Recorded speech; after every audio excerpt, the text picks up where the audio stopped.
Bonjour à tous et bienvenue dans Bonjour chez vous. Aujourd'hui, on aborde une thématique très spécifique mais tellement importante. Sois libre de cette addiction. On va voir ensemble ce qu'est une addiction, comment est-ce que ça se comporte quand une personne est sous une addiction et surtout, on va vous donner des clés pour en être libéré. Et aujourd'hui, je suis avec Nadine et Samuel Jeremy Jengra. Hello, everybody. Hello. Hello, Sam. What's up? Ça va? You speak in English I today? do speak in English. If you want, we can do good morning today. Je suis la plus bilingue de tous à cette table. J'ai dit good morning today, but it's Oui. good morning at home. Good morning at home. Ouais. Yeah. Yes. Bonjour chez vous. Good morning Bonjour chez at vous. home. Yeah. Yeah. On parlera en français, je vous rassure, parce que sinon je ne pourrais pas participer à cette émission. Nadine et Sam sans aucun problème. Ça va toi, Nadine? Ça va et toi, hein? Ça va très bien.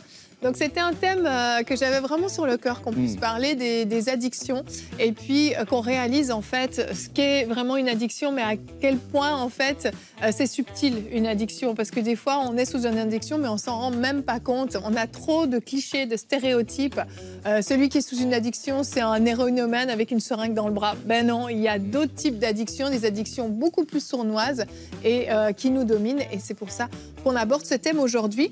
Et on aura une capsule aujourd'hui dans la rubrique Conseil du coach. Il s'agit de Carlos Catari. Alors, si vous ne le connaissez pas, vous allez le connaître et je pense que vous allez l'apprécier.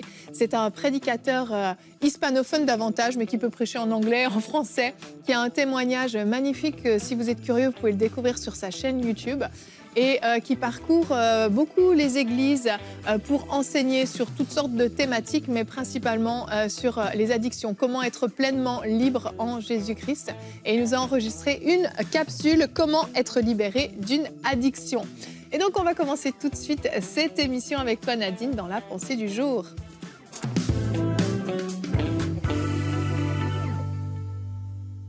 Alors, mon mandat aujourd'hui, c'est de parler de l'addiction, qu'est-ce qu'elle est, comment elle fonctionne et comment la reconnaître. Et comme Evelyne l'a dit, l'addiction n'est pas toujours comme on le pense dans notre tête. Peut-être on a vu des films et on pense qu'un addict, c'est juste la personne voilà, qui est prête à faire un crime, à voler, etc., pour avoir une dose de drogue. Mais l'addiction, c'est pas que ça. L'addiction, c'est aussi les achats compulsifs, c'est les écrans, c'est la pornographie, c'est l'alcool, c'est le tabac, c'est toutes ces choses voilà, qui ont pris le dessus sur nous. Et la Bible nous dit dans 1 Corinthiens 6 au verset 12, « Tout m'est permis, mais tout n'est pas utile. Tout m'est permis, mais je ne me laisserai pas dominer par quoi que ce soit. » Et la Bible est ici en train de nous mettre en garde contre les addictions. Mais qu'est-ce qu'une addiction? La définition donc, que j'ai pu trouver, c'est que l'addiction est une dépendance chronique à une substance comme la drogue, le tabac, la nourriture, etc., ou à un comportement comme les réseaux sociaux, le sport excessif, les jeux vidéo, etc. Elle se caractérise par une perte de contrôle, un besoin compulsif de répéter l'expérience et des conséquences négatives sur la vie quotidienne, donc notre santé, nos relations, et etc. L'addiction repose souvent sur un mécanisme de récompense, ça c'est important de le comprendre, dans le cerveau, qui pousse à rechercher du plaisir ou à éviter un mal-être. Elle peut être causée par plusieurs facteurs génétiques, environnementaux, émotionnels ou sociaux. Le fonctionnement de l'addiction, je vais vous dire rapidement en quelques étapes comment l'addiction fonctionne. Donc, c'est un dérèglement en fait, du système de récompense du cerveau. C'est que dans le cerveau, on a un circuit de récompense. Et lorsque la personne va consommer la substance, donc la drogue ou peu importe, ou faire l'action, les jeux vidéo, les réseaux, etc., son cerveau va libérer de la dopamine, qui est un neurotransmetteur associé au plaisir et à la motivation. Ça va créer une sensation de bien-être et va renforcer le désir de recommencer. Mais ce qui se passe, c'est qu'on va développer de la tolérance. Donc, ça veut dire avec le temps, le cerveau s'habitue à la libération artificielle de la dopamine et devient moins sensible. Donc, il faut augmenter la dose ou la fréquence pour retrouver le même niveau de plaisir, etc. Et ça renforce la dépendance. Et là, c'est là qu'on tombe dans la dépendance. On a cette perte de contrôle. Donc, l'addiction va modifier le fonctionnement des régions du cerveau responsables du contrôle des impulsions. Donc, la personne va ressentir ce qu'on appelle en anglais a craving. Ça veut dire une envie irrépressible, c'est ce qui est écrit, de plus en plus du mal à résister, etc. Et elle va retomber dans la chose, même si ça lui cause du tort. Et lorsqu'elle voudra arrêter, elle va ressentir un manque. Donc, ça peut être avoir des sensations physiques, des tremblements, de la fatigue, de la douleur, ou psychologique, de l'anxiété, du stress. Une obsession, elle va être irritable parce qu'elle lui manque cette chose-là. Et ce manque-là va la pousser à replonger dans le comportement et donc pour soulager son inconfort à court terme, mais la maintenir dans ce cycle d'addiction. Donc, c'est très négatif, évidemment, très néfaste pour notre santé, les relations, des fois les finances. Il y a des gens, à cause d'une addiction au jeu, par exemple, ben voilà, ils ont mis tout leur argent dedans, ils ont perdu des choses. Et même s'ils voient qu'ils sont en train de perdre des choses, mais ils ont du mal à couper le cycle, en fait, parce qu'ils sont tombés dans une addiction. Alors, comment reconnaître qu'on a une addiction? C'est parce que lorsqu'on voit qu'on n'est plus en mesure de se passer de cette chose, lorsqu'on a besoin de cette chose pour fonctionner, lorsque cette chose nous apporte un plaisir et un soulagement, on pense de façon obsessive à cette chose. Et même si on résiste, on a quand même envie de se le procurer. Et c'est là qu'on reconnaît qu'on vit une addiction. Vous pouvez reconnaître autour de vous qu'une personne est addicte par différents signes. Et je vais vous nommer quelques signes, les 5 signes les plus courants. La perte de contrôle, la difficulté à réduire ou arrêter malgré la volonté de le faire. La consommation ou le comportement de plus en plus fréquent, de plus en plus en grande quantité. La sensation d'urgence, le besoin irrépressible, comme tout à l'heure je parlais du craving. Des fois, quand on voit la nécessité d'augmenter la dose, la frustration lorsqu'on n'a pas ce qu'on veut, c'est cette dépendance-là qui nous montre qu'on tombe dans l'addiction. L'impact négatif sur notre vie quotidienne. Des fois, la consommation ou le comportement qui interfère avec notre vie sociale. Le déni, on minimise le problème, on justifie le problème, on évite les discussions sur le sujet, on se cache pour consommer ou pratiquer l'activité. Et les symptômes de manque dont j'ai parlé tout à l'heure, l'irritabilité ou même physiquement des tremblements, des sueurs, des douleurs. Et donc, il y a un petit test que vous pourrez faire. Si vous répondez à ces questions, si vous répondez à 2 de ces questions, il pourrait être utile de demander de l'aide. La première question, c'est de savoir, est-ce que j'ai du mal à me passer de cette substance ou de cette activité? Est-ce que cette activité, cette substance a un impact négatif sur ma vie? Est-ce que malgré les conséquences, je continue quand même dans ce comportement ou dans cette consommation? Si vous avez répondu à au moins 2 de ces questions, demandez de l'aide. La Bible nous dit, tout m'est permis, mais tout ne m'est pas utile. Tout m'est permis, mais je ne me laisserai pas dominer par quoi que ce soit. Alors, je vous invite aujourd'hui de ne plus vous laisser dominer par quoi que ce soit. Merci Nadine. C'est super intéressant de comprendre comment ça fonctionne parce qu'on peut se reconnaître en fait. Et le but de cette première partie d'émission, c'est de vous aider à vous reconnaître parce que, comme on l'a dit, on sort un petit peu du schéma classique de l'addiction et donc ça touche à différentes choses. Et je crois que certains ont pu se sentir concernés par rapport peut-être aux réseaux sociaux, des choses qui paraissent très très anodines, peut-être par rapport à une consommation de sucre ou différentes choses, des choses qu'on minimise et on se dit c'est pas si grave, c'est pas un péché. Non, mais ça nous domine et tu l'as lu dans ton verset. Et j'aimerais qu'on puisse regarder aussi notre verset du jour dans le Proverbe 25 au verset 28 qui nous parle de comment on est quand on est dominé par quelque chose.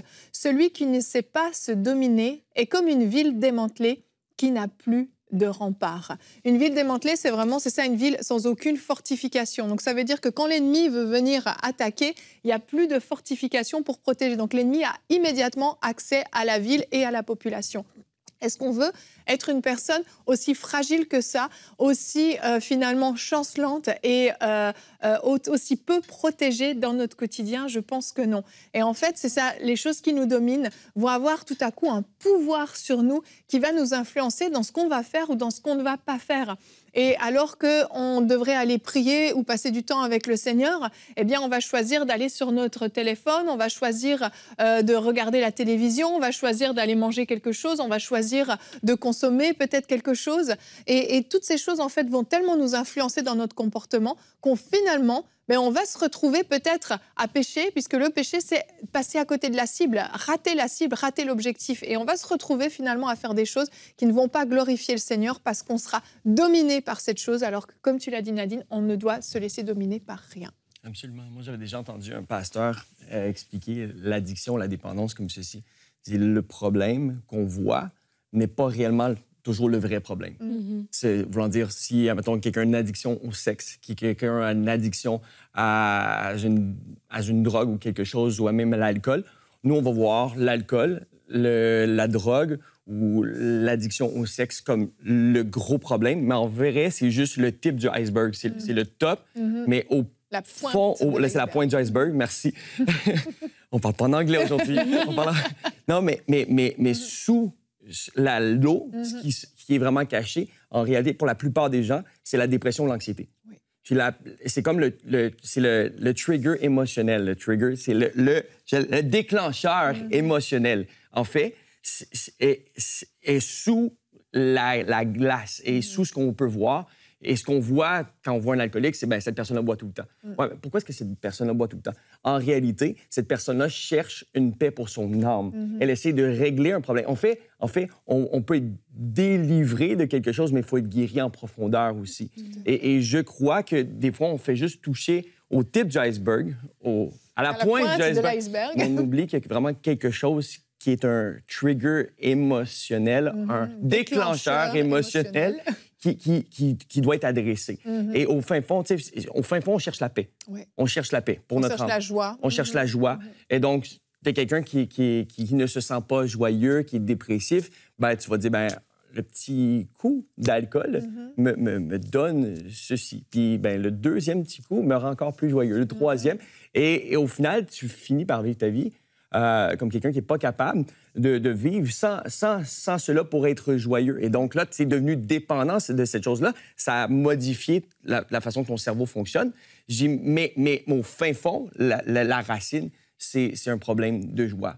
Et Dieu veut venir être cette paix. Cette paix qui surpasse toute compréhension. Parce que la paix de ce monde n'est pas celle de Dieu. Dieu ne nous donne pas une paix qui est éphémère. Dieu veut réellement venir guérir ton cœur. Et donc, si tu réalises que quand tu as un manque de paix, un manque de joie, quand tu vis une peine émotive et que cela t'amène à aller vers autre chose, c'est la vraie racine à régler, c'est l'état de ton cœur, Et ça, la bonne nouvelle, c'est que tu peux le remettre dans les mains de Jésus. Tu peux littéralement lui donner ton fardeau, car son fardeau est doux et léger. Dieu a tout pris sur la croix. Il a porté tes peines. Il a porté même tes traumas. Mais Dieu veut guérir, je crois, vraiment en profondeur, les gens. Et si on arrive à aller toucher le cœur, à la fin de la journée, la dépendance, parce qu'on va dépendre de Dieu, puis on va remplacer la paix du monde pour la paix de Dieu. Tout à fait. Ce que j'ai trouvé intéressant quand je faisais la petite recherche pour la pensée, c'est qu'il y a l'aspect physique, où vraiment, il n'y a personne qui veut être un addict. Il n'y a personne qui se pense que cette première cigarette va m'amener à consommer un paquet par jour. Ce premier verre va m'amener à consommer une bouteille par jour. Mais c'est qu'il y a quelque chose qui se passe dans notre cerveau. Donc, il y a quelque chose qui va physiquement se passer au niveau de tout le système de récompense, des neurotransmetteurs, etc. Donc, il y a cette partie-là. Il y a la partie des gens qui vont tomber dans une addiction, de façon sans s'en rendre compte, sans le vouloir. Et il y a la partie des gens, justement, aussi, qui vont souffrir et qui vont se retrouver dans une addiction. Mais dans les deux cas, la première personne qui peut te faire sortir, c'est toi-même d'abord. Que tu dois réaliser, c'est pas normal. Là, cette chose a dominé sur moi. Peut-être que je pensais que j'allais le faire une fois de temps en temps. Et on le sait pourquoi? Parce qu'on va vouloir le cacher.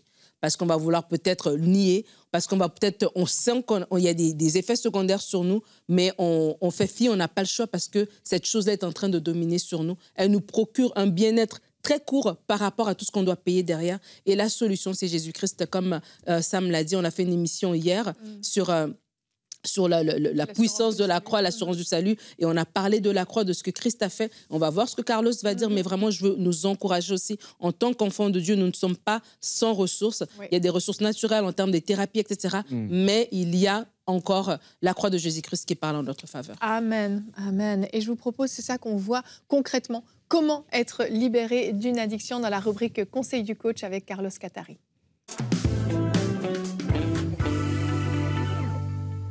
L'addiction la plus intense qui m'accompagnait le plus longtemps dans ma vie, c'était l'addiction à la pornographie. Toutes mes pensées, mon imagination était imbibée de pornographie. Il n'y a rien que je pouvais faire pour me débarrasser de celle-ci. Des thérapies psychologiques, j'allais parler au pasteur, je priais, je demandais à Dieu, rien ne fonctionnait. Même, ça faisait déjà 11 ans que j'allais à l'église et rien marchait pour moi. Mais aujourd'hui, j'aimerais vous partager ce qui m'a vraiment rendu libre. Et ce n'est rien d'autre qu'une compréhension profonde de la parole. Donc, prenez note, car ces 3 clés que vous allez recevoir aujourd'hui ont la capacité de vous donner la liberté si vous arrivez à les saisir. On commence. Premier point, Jésus, il était mon sauveur, mais il n'était pas mon Seigneur. Ça faisait 11 ans que j'allais à l'église et mon Seigneur, c'était moi. Je me rappelle très bien quand j'ai entendu cette phrase, que Jésus était mon sauveur, mais pas mon Seigneur. J'ai dit, c'est vrai. C'est lui qui gère ma vie, c'est moi, c'est ma pensée, c'est ma perception, c'est mon passé, c'est mes sensations, mes pulsions. Jésus n'est pas mon Seigneur. Et c'est vrai que le salut, on peut l'accepter par une prière. Tu peux dire merci Seigneur, à cause de ton salut, je t'accepte comme sauveur. Mais la Seigneurie de Jésus n'a pas rapport avec une prière. La Seigneurie de Jésus, c'est par soumission, par obéissance, par abandon. C'est quand tu décides d'abandonner ta pensée pour prendre la sienne. Et c'est là qu'il peut être ta tête, c'est là qu'il peut être Seigneur de ta pensée. Le deuxième point, c'est une compréhension profonde de l'Évangile. Je vais vous parler du pardon du péché, de la nature pécheresse et de la nouvelle nature d'une façon que peut-être vous n'avez jamais entendu parler. Moi, j'ai passé 11 ans à l'église à entendre ces phrases-là et de toute façon, ma vie était un désastre. Parce que le Seigneur, il dit, connaîtront la vérité et la vérité les affranchira. Si on n'est pas libre, c'est pas parce qu'on a besoin de lutter encore plus. Si on n'est pas libre, c'est parce qu'on a besoin de comprendre la vérité qui rend libre. Alors, prenez note. Premier verset que j'aimerais vous parler, c'est Acte 26, 18. On va aller chercher une compréhension plus profonde du pardon du péché. Ici, dans ce passage, le Seigneur Jésus s'est apparu à Paul pour lui dire sa mission. Il a dit, je t'envoie pour que tu leur ouvres les yeux, pour qu'ils passent des ténèbres à la lumière, de la puissance de Satan à Dieu, pour qu'ils reçoivent par la foi le pardon des péchés et l'héritage avec les sanctifiés. Le mot pardon que Jésus lui-même il a utilisé avec Paul, c'est le mot aphésis en grec. Je pensais avant que le pardon des péchés, c'était plutôt comme si Dieu il me disait « Hey, je t'ai pardonné, mais attention, ne le fais plus. Je t'ai pardonné. Regarde la liste des choses que je t'ai effacées, mais attention, attention. » Je sentais tout le temps comme une espèce d'accusation, condamnation, honte, qui était tout le temps là en train de me pourchasser à cause des choses que j'avais faites. Mais les mots que le Seigneur utilise ici, ça ne veut pas dire pardon de cette façon. Ça dit aphésis, en grec, qui est pardonner en vous laissant comme si vous n'avez jamais rien commis. Ça, c'est un autre niveau. Parce que moi, j'avais tellement fait des choses, j'avais été tellement accro au sexe, aux addictions sexuelles et pornographiques, que je ne pouvais pas d'un coup imaginer que j'avais rien fait. Pas parce que je ne l'ai pas fait, parce que le Seigneur est en train de me dire, je t'ai laissé comme si tu ne l'as jamais fait. En effet, tout ce que tu as fait, je l'ai pris sur moi et mon innocence, je l'ai mis sur toi. C'est pour ça qu'on comprend que Jésus, en étant innocent, il est mort comme coupable pour que nous, en étant coupables, on puisse vivre en état d'innocence sur cette terre. Il veut qu'on s'approprie de sa justice, de sa sainteté, de son innocence, parce que c'est comme ça qu'il nous a laissés. Nos péchés ont été transférés sur lui, sa justice sur nous. C'est ça qui veut dire pardon.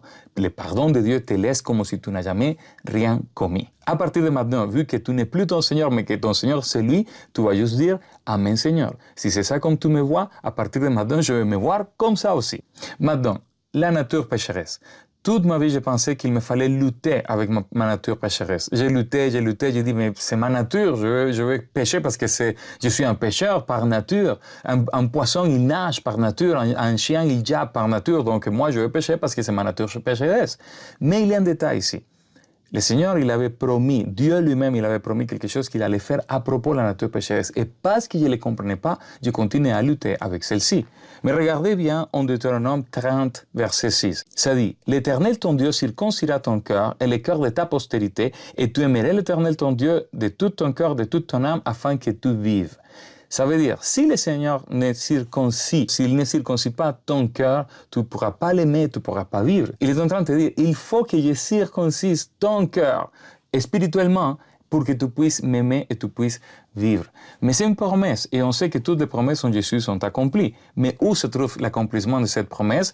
On peut le lire en Colossiens 2, 11, où ça dit, « Et c'est en lui que vous avez été circoncis d'une circoncision que la main n'a pas faite, mais de la circoncision du Christ, qui consiste dans le dépouillement du corps de la chair. » Il y a une différence entre le corps de chair ou la nature pécheresse et la chair comme telle. La chair, elle n'a pas été coupée, elle est encore là comme un parasite qui est collé à toi, qui te donne des pensées et qui te donne des pulsions, mais que ce n'est plus toi, ce n'est plus ta nature. Ta nature de péché a été coupée. Il l'a promis en Deutéronome 30, verset 6, et en Colossiens 2, 11, il te montre qu'il l'a fait. C'est une réalité.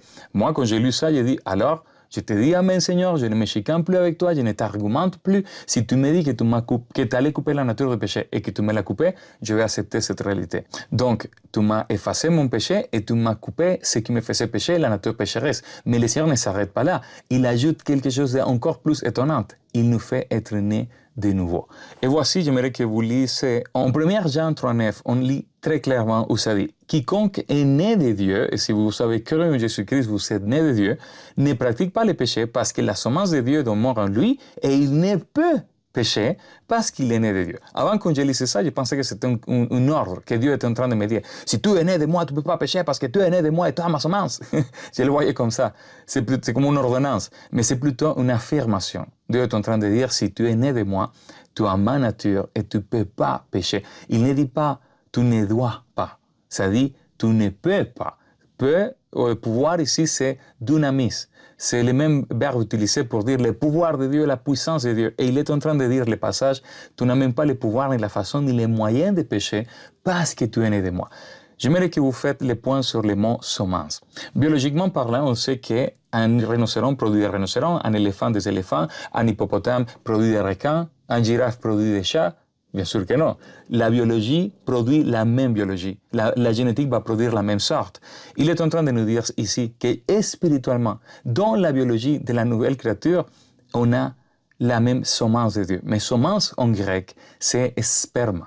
Il est en train de nous dire: vous avez été créé avec ma propre génétique spirituelle. C'est pour ça que vous ne pouvez pas produire du péché. C'est pour ça que vous ne pouvez pas penser au péché, parce qu'au moins il n'y a pas. Et si vous êtes sorti de moi, au moins il n'y a pas de péché, et en vous, il n'y a pas non plus dans votre nouvelle nature. Donc, si dans ta pensée, tu peux t'approprier de cette réalité, si dans ta pensée, tu peux t'approprier du fait que ton passé n'existe pas, que la nature de péché a été coupée et que ta nouvelle nature, c'est la nature de Dieu en toi, tu vas voir que quand les tentations arrivent, quand les sensations arrivent, quand les pulsions du péché arrivent, tu vas pouvoir passer à côté car tu connais qui tu es. Tu vas marcher dans une identité. Tu ne vas pas marcher dans tes forces, tu ne vas pas lutter, tu vas juste reposer dans ce qu'il a fait pour toi. Les détails avec ceci, c'est que la vérité de l'esprit, on ne les ressent pas. Les tentations, oui. Si tu arrives à reposer dans la vérité de l'esprit, dans ta pensée, et que quand les tentations arrivent, tu ne doutes pas de la parole à cause de ce que tu ressens, mais que tu plutôt doutes de ce que tu ressens à cause de la parole, tu vas voir des percées devant les tentations et tu vas voir comment les flèches enflammées de l'ennemi vont s'étendre parce que tu as les boucliers de la foi avec toi, parce que tu es en train pas de croire en Dieu, tu es en train de lui croire, tu es en train de croire à ce qu'il dit, à ce qu'il a fait, à ce qu'il a déclaré, à ce qu'il a accompli en Jésus pour toi. Alors approprie-toi de cette identité et tu vas vivre dans une liberté, résultat de comprendre la vérité. Troisième point, imaginez sa parole. Si vous me comprenez, c'est parce que je parle en français, mais si je me mets à hablar en español y empiezo a decir un montón de cosas, R con R, cigarro, R con R, carril, vous ne comprenez rien. Et c'est évident parce qu'on ne peut pas imaginer ce qu'on ne comprend pas. Pourquoi je vous dis ça? Parce qu'on voit à peu près une trentaine de fois que le Seigneur a dit à Abraham: je ferai ta descendance plus nombreuse que les étoiles des cieux et les sables de la mer. Il était en train de lui donner une image pour qu'il la construise à l'intérieur de lui, pour qu'il puisse la croire sans voir. Le Seigneur nous demande de faire la même chose avec le restant de la parole et surtout avec notre identité en Christ. Moi, je me mets à imaginer que j'ai aucun péché sur moi parce qu'il les a effacés. Je dis: waouh, Seigneur, tu as tout effacé. Et je m'imagine comment chaque tâche dans ma vie a été enlevée complètement. Ou par exemple, Galates 5, 22, il dit, version seconde 21, mais les fruits de l'esprit, c'est l'amour, la joie, la paix, la patience, la bonté, la bienveillance, la foi, la douceur et la maîtrise de soi. Surtout la maîtrise de soi pour ceux qui ont vécu dans l'addiction. Parce qu'on a toujours pensé qu'on n'avait pas de la maîtrise de soi. Mais là, il est en train de dire, dans ton esprit, dans la nouvelle créature qui a la nature de Dieu en toi, tu l'as déjà. Tu n'as même pas besoin de la développer. Tu as déjà la maîtrise de soi. Donc, je m'imagine, je dis: waouh, Seigneur, tu m'as donné la maîtrise de soi pour toutes les choses, pour la discipline, pour manger, pour aller au gym, pour les addictions de l'écran, de voir de n'importe quoi. Seigneur, tu m'as donné la paix, la joie, la maîtrise de soi. Je peux maintenant lire la parole, savourer ta présence et tu t'appropries de ce que tu as déjà dans l'esprit. En fait, tu fais comme un transfert de ce qui est dans l'esprit et tu le transfères à ta pensée. C'est là le renouvellement de la pensée. Par l'imagination, par se revêtir de l'homme nouveau, on arrive à vivre dans cette vie ce qui est déjà en réalité dans le ciel. C'est pour ça que je dis aux gens, ne compte pas les jours que tu as sans péché. Ne dis pas, Seigneur, ça fait une semaine que je n'ai pas péché, ça fait 2 semaines que je n'ai pas chuté, ça fait 3 semaines que je n'ai pas chuté, boum, tu chutes. Tu vas te sentir écrasé comme un coquerel. C'est terrible. Mais si au lieu de compter les jours que tu n'as pas chuté, tu comptes les jours que tu as cru ce qu'il a fait pour toi, disons, Seigneur, oh, ça fait une semaine que je crois que tu m'as pardonné. Ça fait 2 semaines que je crois que tu as effacé mon passé. Seigneur, ça fait 3 mois que je crois que tu m'as fait une nouvelle créature. Ça fait 1 an que je crois que j'ai ta nature. Seigneur, merci pour tout ce que tu as fait. Et ça va passer des années et des années que tu vas compter ce qu'il a fait pour toi jusqu'à l'éternité. Tu vas reposer dans ce qu'il a accompli, dans la force de sa volonté et pas dans ta force faible de volonté. Tu vas réussir à reposer dans Jésus. Il est notre repos à cause de ce qu'il a fait. Et je finis avec 1 Jean 5,4. Ça dit très clairement, parce que tout ce qui est né de Dieu triomphe du monde. Et la victoire qui triomphe du monde, c'est notre foi. Ce n'est pas la foi de Dieu, c'est la tienne. Donc quoi? Dans ce que lui, il a fait. Croire en Dieu ne change rien. Les croire change tout. Le diable, il croit en Dieu et sa destinée ne change pas. Mais la nôtre est transformée quand on les croit. Pas juste croire en Dieu, mais croire à tout ce qu'il a fait, tout ce qu'il a accompli, tout ce qu'il a réussi en Jésus-Christ. Donc, ne t'arrête pas à juste croire en Dieu. Crois-le dans tout ce qu'il a déjà déclaré sur ta vie en Jésus-Christ. Que Dieu te bénisse. Bye bye. Merci, Carlos. Oui, franchement, que de pépites partagées, je vous l'avais dit. Un excellent enseignant et je crois que vous avez été bénis. Et on aimerait vous encourager et on aimerait pouvoir prier pour vous, que vous sachiez que le Seigneur vous aime, que vous sachiez combien vous êtes précieux et que toute condamnation puisse s'en aller et que Carlos a partagé, que cette révélation puisse descendre profondément en vous.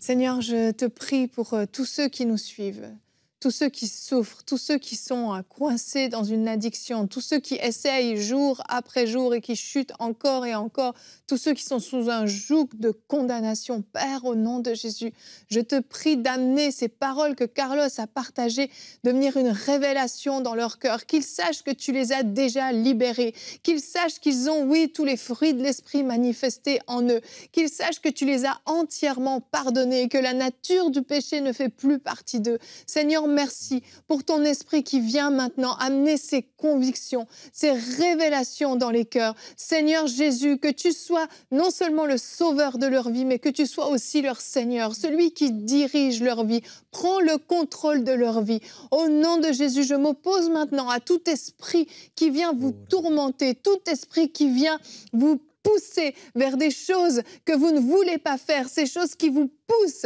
Au nom de Jésus, je m'oppose à toi, Satan, à toute addiction qui domine ton corps, qui domine ton âme. Je prie au nom de Jésus que mon frère et ma sœur soient libres maintenant de pouvoir se soumettre pleinement à la volonté de Dieu. Merci Seigneur pour cette œuvre que tu accomplis dans les corps, dans les cœurs. Merci aussi pour les blessures que tu guéris profondément. Comme Samuel l'a dit, que tout ce qui est caché, tout traumatisme, toute blessure, toute souffrance cachée puisse être guéri, que ton baume de guérison vienne maintenant sur les cœurs de mon frère et de ma sœur pour être pleinement libre. Au nom de Jésus. Au nom de Jésus. Merci Seigneur. Merci Seigneur. Amen. Amen. Amen. On rend grâce à Dieu vraiment et j'aimerais vous encourager à nous envoyer votre témoignage lorsque vous aurez pleinement vécu cette grande libération, que vous puissiez nous écrire emcitv.com/témoignage. Dites-nous ce que le Seigneur a fait pour vous dans votre vie parce que je crois qu'il y a un avant et un après. Merci à tous les deux pour cette émission. On se retrouve demain. Demain, on parle de lâcher prise. Belle continuité à aujourd'hui. La clé pour une vie de foi. Et Aurélie sera avec nous pour une rubrique Conseil du coach. Comment décrocher quand la pression est trop grande. Vous qui êtes peut-être surmené, débordé, écrasé, stressé. Cette émission est pour vous. Alors à demain. Bonjour chez vous.